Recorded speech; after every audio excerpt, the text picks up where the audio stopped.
High, welcome to another food review. সেদিন আমরা order করে নিয়েছিলাম আউধ 1590 থেকে আওয়াধি স্পেশাল মাটন হান্ডি বিরিয়ানি।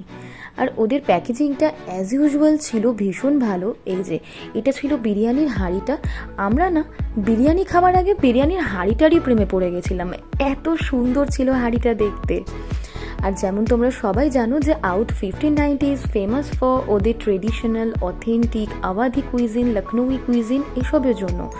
এখানে কাবাব, গলৌটি, বিরিয়ানি এগুলো ভীষণ ভালো পাওয়া যায়। আর বিরিয়ানিটাতে না ছিল হচ্ছে দুটো মাটনের পিস আর দুটো ডিম। মাটনের পিসগুলো যথেষ্ট বড় ছিল, জুসি আর টেস্টি ছিল। সব থেকে বড় কথা হচ্ছে যে মাটনটা ভীষণ ফ্রেশ ছিল। আর বিরিয়ানির তো টেস্ট নিয়ে কোনো কথাই হবে না, সব কিছু ছিল পারফেক্টলি ব্যালেন্সড। এত ভালো ছিল খেতে বিরিয়ানিটা।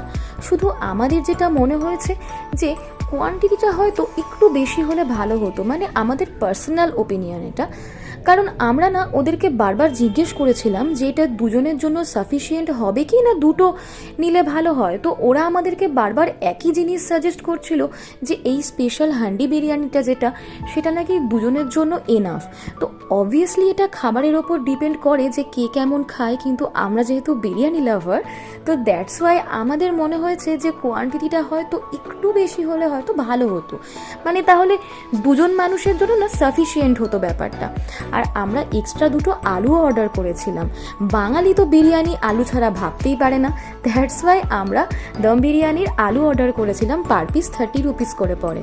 আর সঙ্গে দিয়েছিল রায়তা। বাই।